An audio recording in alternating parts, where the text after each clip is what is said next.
Welcome back, everyone. I am the Depressed Eeyore, and this is Kingdom Death Monster. So, our total kill count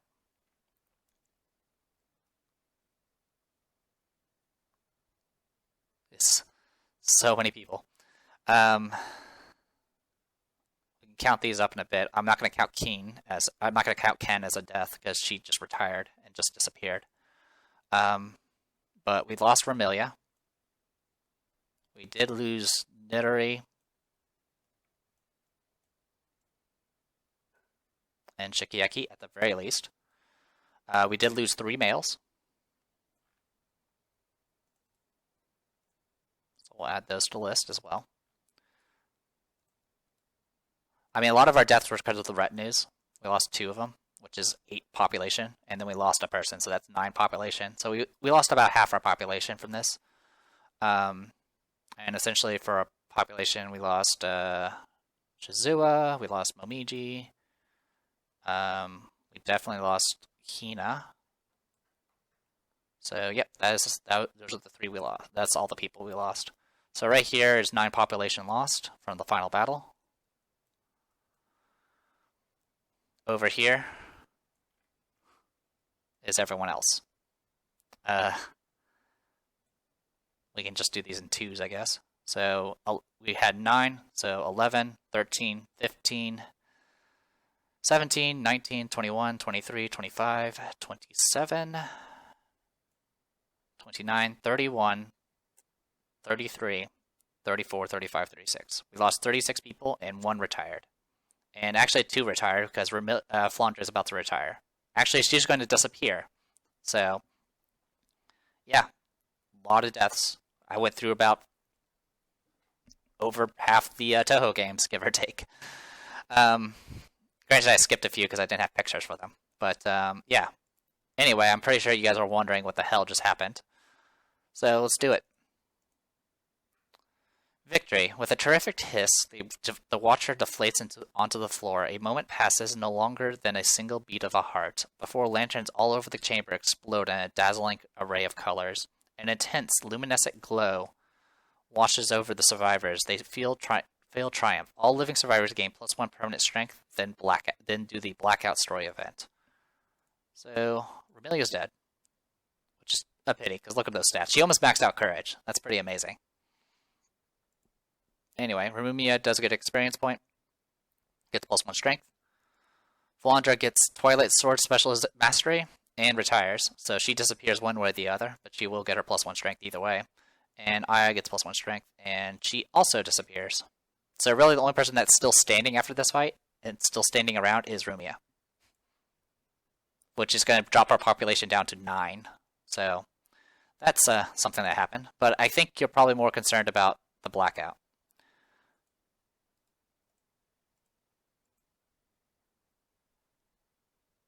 So there's the blackout. Little cavern of stone faces, bunch of broken lanterns, and a huge pile of lanterns back there that are not illuminated. And you can see a bunch of hands.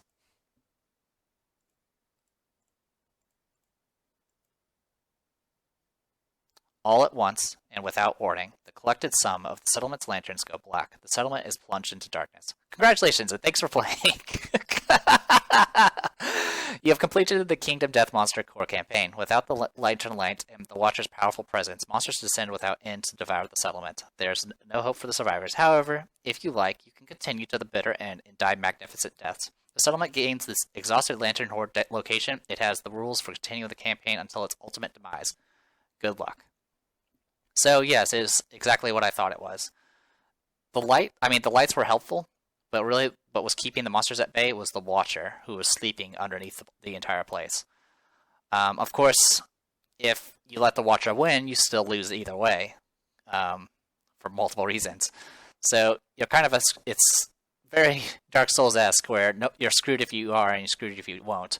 That being said, I have heard that there's supposedly there'll be an expansion where you can continue onwards, and supposedly something to do with maybe doing a festival or something like that can bring back light. But I don't really know too much about that. But for the purpose of this, we have officially beaten the game, which I'm actually ecstatic about. I did not expect that to happen. Granted, I did kind of mulligan a few things, usually because I'm the only one controlling it. But I kind of rushed through a lot of stuff towards the end just because I wanted to get to this moment, this very moment, because really all that mattered was getting Flandre to the end. If we got Flandre to the end, I felt like we could do it. I did kind of underestimate just how strong the Watcher was. Most people said it was disappointing fighting the Watcher, but really this fight was pretty rough. I think it would have been a little bit easier if Flandre was able to use her survival. I mean, the Immortal made her tank hits, but she couldn't dash and she couldn't surge. If she could have done both those things, she could have just killed the boss immediately on the first turn, because, 6 attacks, freaking 3 damage each. Yeah, it would have been game over. But you definitely did see how the Watcher works. You make up for your lack of strength by using population. So that is a way to play. You can play where you just don't have very much population in total, and you just send out retinues and have the retinues provide support. Because with 4 retinues, I mean, that's 24 strength by itself if you can get them all adjacent somehow, which is pretty hard to do. But you can probably, if you set it upright, you can get 3 adjacent. And that's 18 strength by itself. So a standard survivor can, with their bare hands, wound the Watcher if you have the retinue set up right. Of course, the problem is keeping all the survivors alive, because once all 4 survivors are dead, that's it. If you get any emboldens, you can get more people to come in, but it's generally your top tier characters are going to be the ones that come in first, because you obviously want them out in the battle. Anyway, let's go ahead and pull up settlement locations. So you might have noticed I never had this blue dot next to it, and now we do. Exhausted Lantern Horde. Hungry monsters descend upon the settlement in an endless rush. Each phase changes in the following ways. Settlement phase. You cannot gain or spend endeavors. You can no longer innovate. You do not draw settlement event cards. You do not trigger any events when updating the timeline. Hunt phase. You may only select a level 3 or higher quarry. You may not fight the same monster more than once until you have defeated all available quarry. Do not set up the hunt board. The monsters come to you. Proceed directly to the settlement phase to the showdown. Showdown phase. Every year, the monsters become stronger. At the start of the showdown, the monster gains the following bonuses based on the number of years the Lantern Horde has been extinguished. Year 1, +1 movement, +2 speed, +1 damage, etc., etc. Ignore the monster's aftermath rules and instead do the following. Victory. Record the monster you defeated on the timeline. Defeat. If the survivors are defeated by the monster, the settlement is wiped out and its population reduced to 0. So essentially, we end up fighting level 3 quarry until we can't do it anymore, because they get stronger and stronger. And since level 3 quarry by itself generally has already a base +2 speed and +2 damage, you can imagine it's not going to be pleasant. So, yeah. I mean, we could probably fight a few of them with the gear we have, but since we just lost essentially our A team trying to fight the Watcher, we're going to fall. it's going to happen.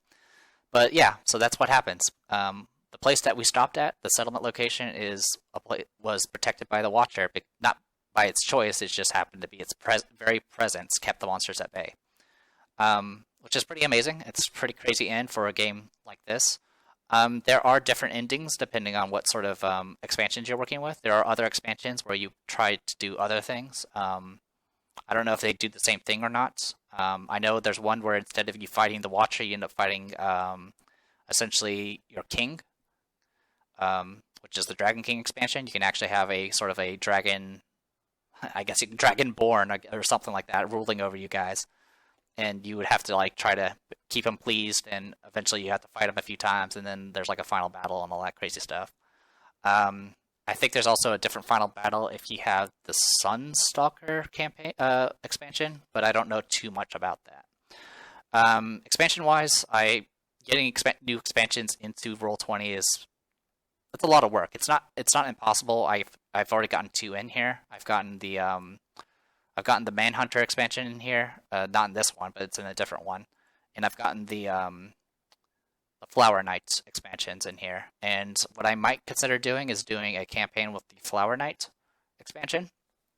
And what the Flower Knight expansion can do is you can do it in two ways. You can either have a new monster, a new quarry to hunt, which is the Flower Knight itself, or you can choose to go to a settlement, do a settlement variation where you are called the Bloom People, where you go to a place that's nearby a Flower Knight and you essentially worship it. In which case you do a lot of things that are more plant-based and get some additional benefits and penalties for your survivors and all that stuff. So essentially it'd be like a normal campaign, but I'll have some tweaks and some additional options during my turns. It will also, including that expansion, will get us access to more innovations, new gear, and new fighting arts and disorders. But with that all said and done, let's go ahead and talk a little bit about the game. So, because I kind of wanted to do a post-mortem type thing. So we survived till year 21. I'm going to assume that the next battle will kill us. We got a bunch of innovations. We end up losing mastery. So essentially we have about 17 innovations, which is fine. We missed a few innovations because I used a bunch of resources at certain times when I shouldn't have. Some things to consider, of course, is whenever you have a nemesis encounter, you're not going to get very many resources. So as long as it's not the butcher, you can generally have a pool of resources left behind. That's also kind of one of the problems I was running into, is I was using up a lot of resources for things I didn't really need. Like the skullcap hammer, it sounded nice in theory because you could use it on the antelope to like beat resources out of it. But the +2 luck didn't really add up compared to just having a weapon that has deadly. So I didn't really need that.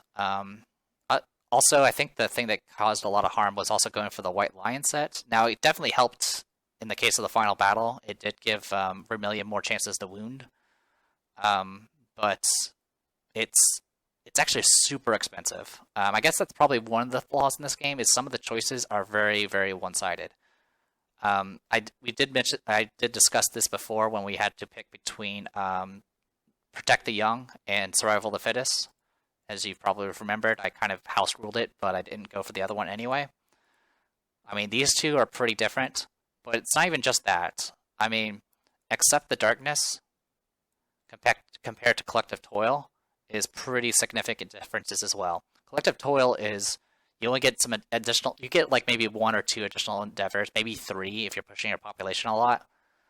And that's nice and all, but Accept the Darkness makes you immune to getting killed by brain trauma. And that's huge. I mean, the very first death that we suffered in this game was because of brain trauma. We rolled a natural 1 and it immediately killed Mima.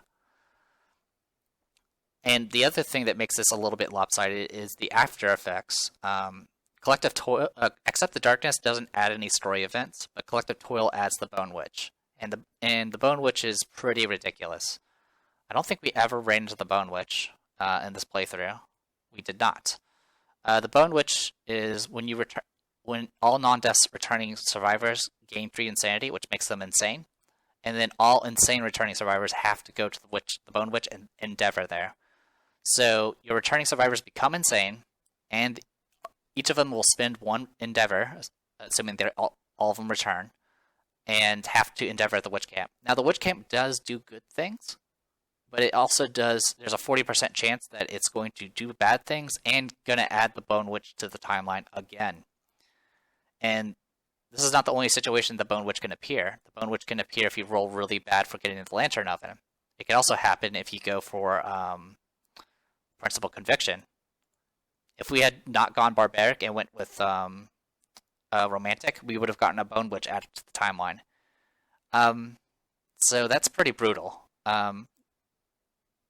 It's not the end of the world. I mean, the biggest issue is not really the debuffs that get put on the characters potentially. It's the endeavors. Being forced to spend 4 of your endeavors, which is most likely going to be all of your endeavors, is very nasty in this game, because if you have 0 endeavors, you can't innovate, and you're just stuck. I mean, for the most part, we don't spend that many endeavors throughout the years. Most of our endeavors were spent on auguries, because we just had nothing else to use them on. But you always need to at least have 1 so you can do innovations. And Bone Witch ensures that you're kind of screwed unless you have a Tinker. So it's pretty brutal, and the fact that this Bone Witch kind of exists influences how I played. Like I could have gotten a free innovation on year 5. I could have gotten Lantern Oven for free, but I went ahead and picked it up early just so I could avoid getting the Bone Witch. I mean, it's not 100% chance that'll happen, but you've seen my rolls. I couldn't risk it. And that's kind of what part of the game is. Like, there's a lot of RNG in this game, but just like Blood Bowl and Warhammer 40K and stuff, it's all about like figuring out ways to mitigate your risk. And that's kind of how I played it to the very end. I went ahead and did nothing but level 1 Quarry, simply because I could not afford to risk losing my high level characters. It kind of became part of my build. I wasn't intending on that in the initial start. I kind of was just going to get a bunch of people and kind of just mess around. But partway through, I kind of realized it's part of the reason why I don't want to level up characters very high is because of the murder event. You guys have already seen the murder event multiple times. It's pretty nasty. Even if you have Collect Toil or Accept the Darkness, it doesn't really matter. You're kind of screwed either way. But and there's nothing you can do about it. It's always going to kill your highest level character, with a few exceptions. And the only thing you can do to kind of prevent this is what I call murder fodder, whereas I had other characters level up alongside my good characters just to be the person that gets killed. Some of this got mitigated by the fact that I kept getting Skull Eater, which allows me to pick a little bit. It gives me more control. But for the most part, once I realized that if I leveled up 3 characters alongside each other, as long as none of them died, I could use one of them as just potential bait to get killed by murder. And that's kind of what ended up happening. That was what Rumia was supposed to be, because Rumia was kind of crippled. She couldn't gain survival. She was stuck at 2 survival for years. But she just stayed alive. I used her as a support character, and that's all I used her for. She was gaining experience, not gaining any proficiencies. Her stats were pretty irrelevant except for a plus accuracy, so she can hit with the arrow. But beyond that, all she was support, and she was going to be a potential murder target, which I ended up kind of using the Saviors for eventually. But this event it's like I mentioned before, the RNG in this game works in a way where it's designed to target every possible playstyle almost. For example, having really high insanity ensures that you never get brain trauma, which means you don't have to worry about Accept the Darkness or any of that nonsense. You can just tank it all. But if you send a full group of 4 survivors that are all insane, there is a 1 in 100 chance. Well, actually, the probability, blah, blah, blah. But essentially, every time you roll a random hunt event, there's a 1 in 100 chance that you could roll an event that will kill all your characters because they're all insane. That is something that is in the book. I've run into it. It's insane. It made me rage quit. But knowing that now, I always make sure I take someone that doesn't have that's not insane. And if I do, I usually am very, very concerned because there's that 1 in 100 chance. It's like missing that 99% in XCOM. It's something you just have to be aware of. And sometimes there's nothing you can do about it. If you get a bad event, it happens. Like I got Skull Eater like 5 times. There's nothing I could do about it. It ended up killing a number of characters and forced me to pick and choose people to get murdered. But yeah, that's also kind of what makes the game great, is the fact that you just have to be aware of all those things that can happen. And sometimes you could be like, all right, I'm going to ignore this problem. I'm going to make everyone insane and not worry. And if I happen to draw a feat, okay, 4 people die, which will either get me 4 resources or 8 endeavors. It's just something you got to be aware of. And I think that's something I probably should work on, where I just say, you know what? Just do it.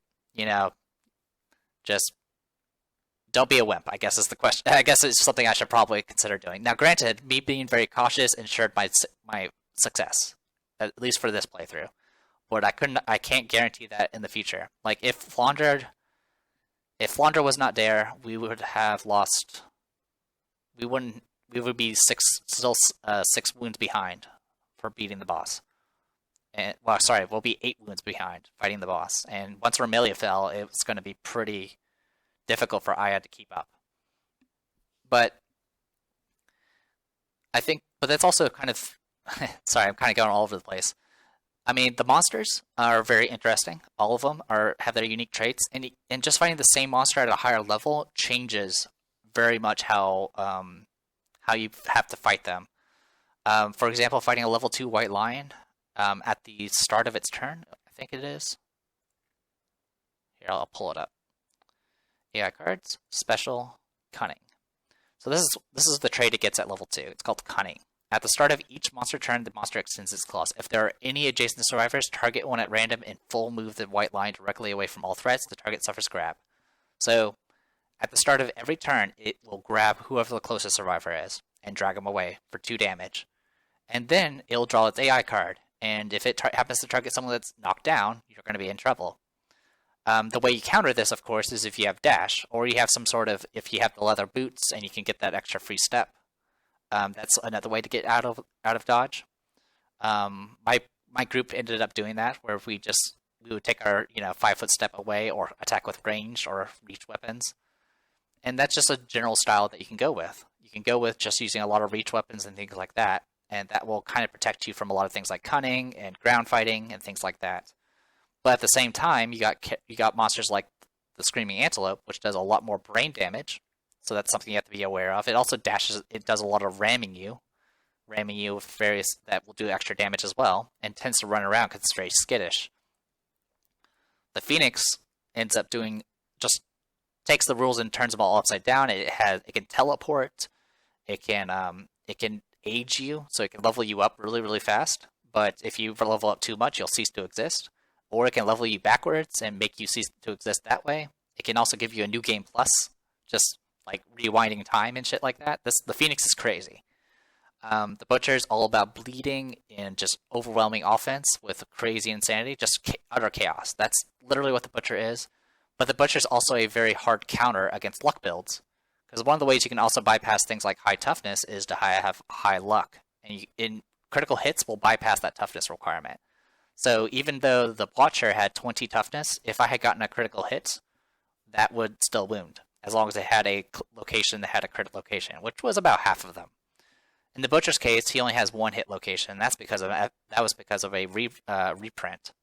Originally, it had 0 locations that could be critted, so luck builds couldn't do anything.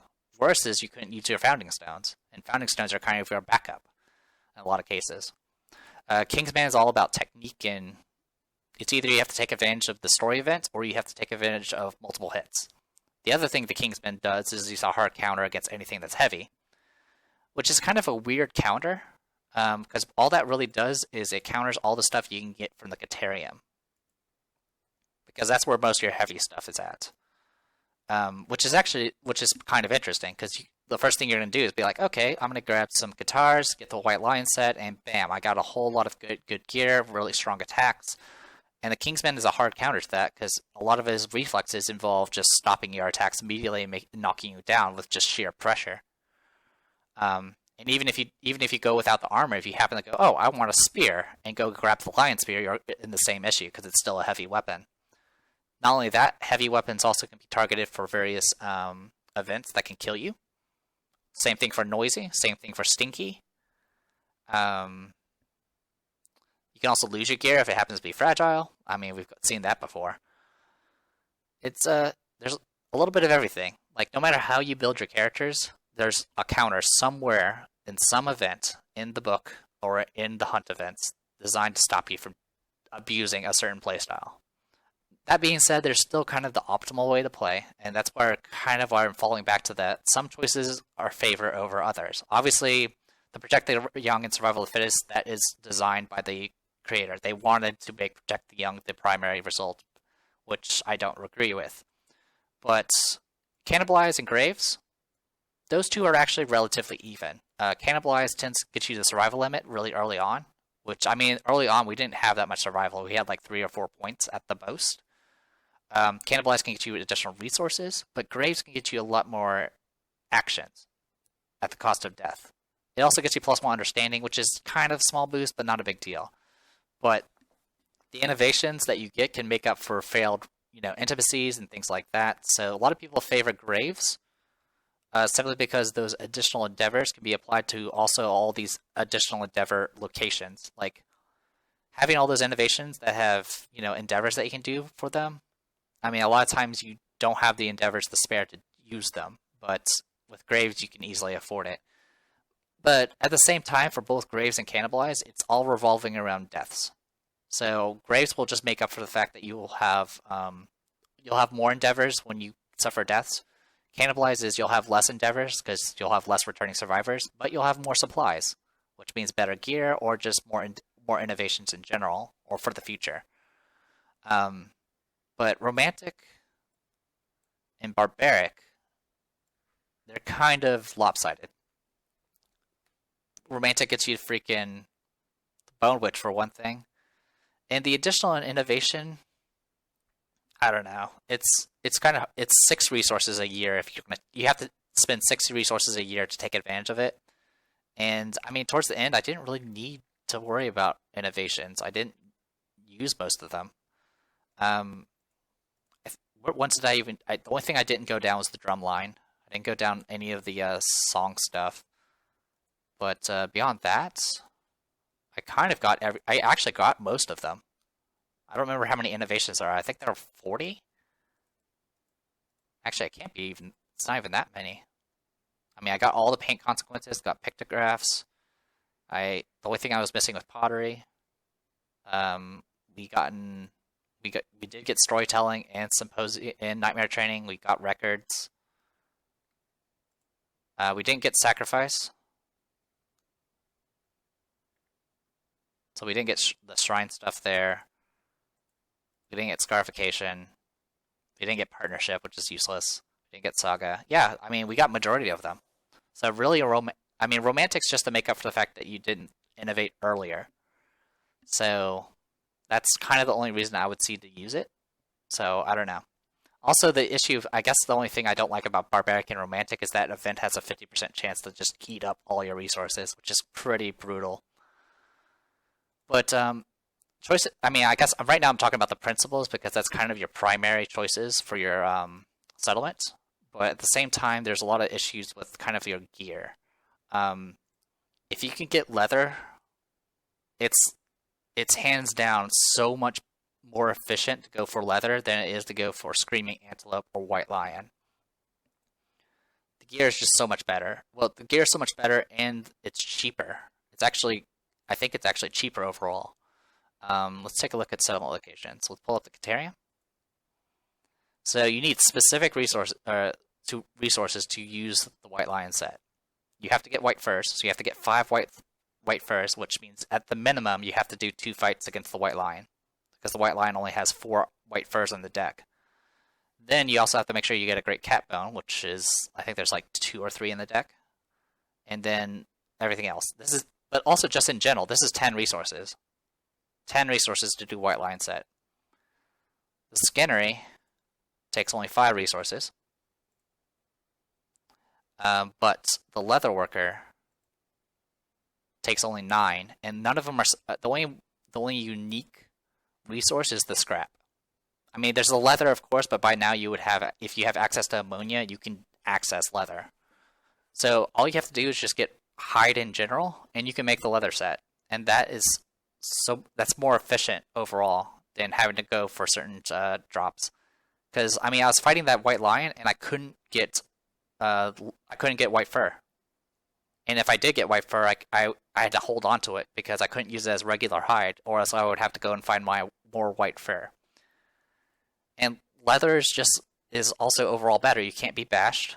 You get +2 insanity and +2 survival. And you can get a free 1 movement step after you finish your actions if you have it all connected.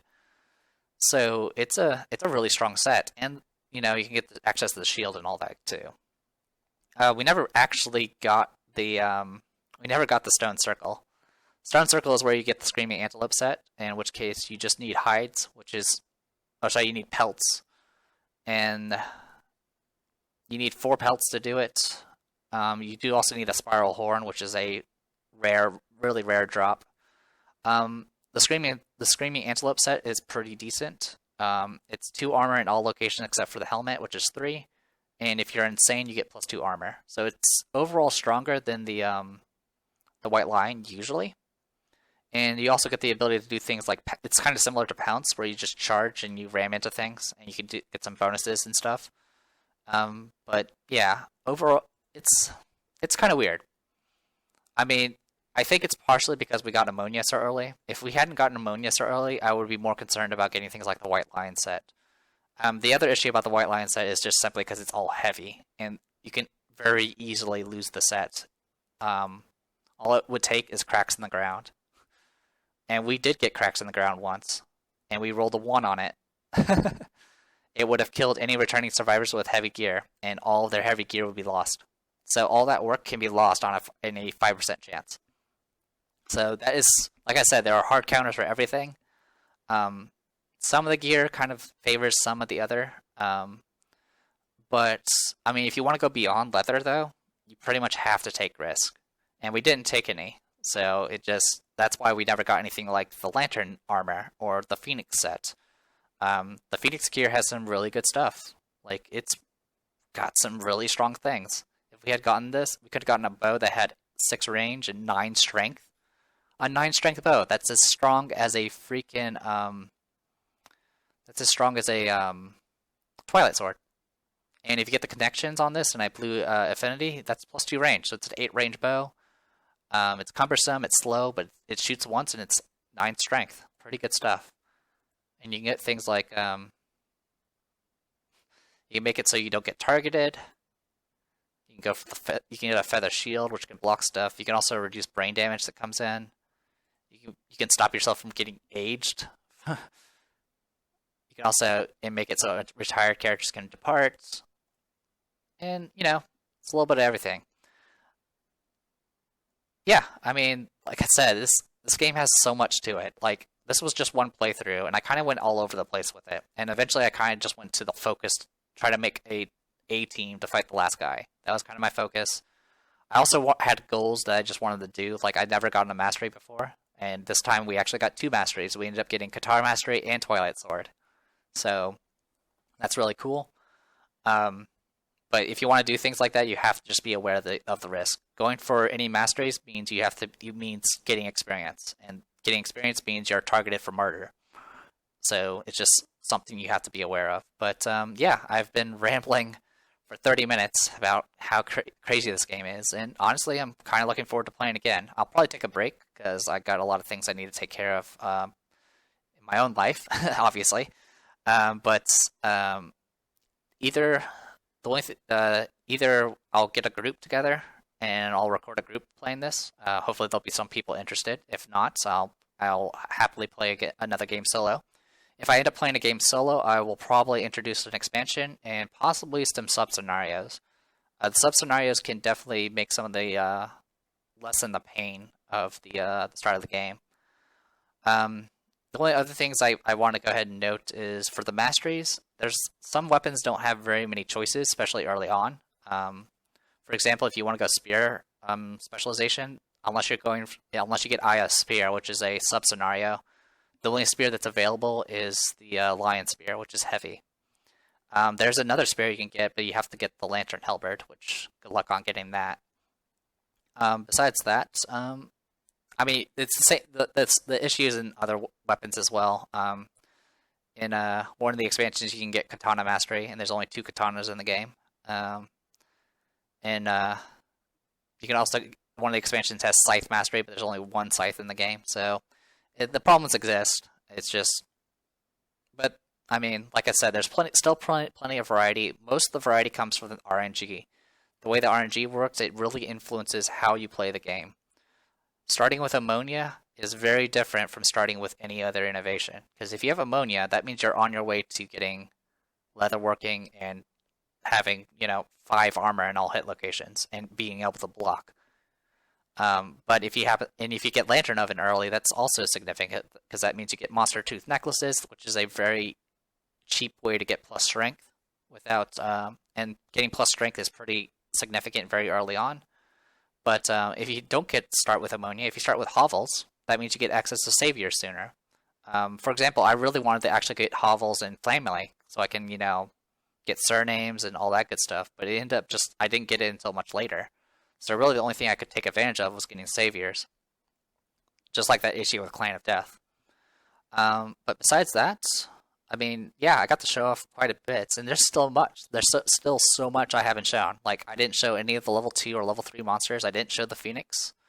I didn't show any of the legendary monsters that you can possibly unlock. There's a million events that we could have triggered. I never did the I never went and used the Thundercaller. I never actually went and did number 100 of the Hunt event table, and I'm not going to show it to you guys. That'll be for another time.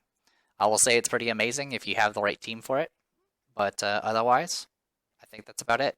So thanks for watching this. If you're still watching this, like all 3 of you that are probably still watching it by now, thank you. And if you're still listening now, all 1 of you, thank you too. I'm the Depressed Viewer. This was Kingdom Death Monster as Scarlet Devil Mansion was originally Gensokyo. I didn't even talk about the New Game Plus that we went through. But I think I've rambled on enough. This game's great. It has its issues. It has some balance issues. It definitely is out to kill you. The RNG will murder you, but every game is different, and I definitely enjoy that. So, Depressed Viewer, Kingdom Death Monster. See you guys later.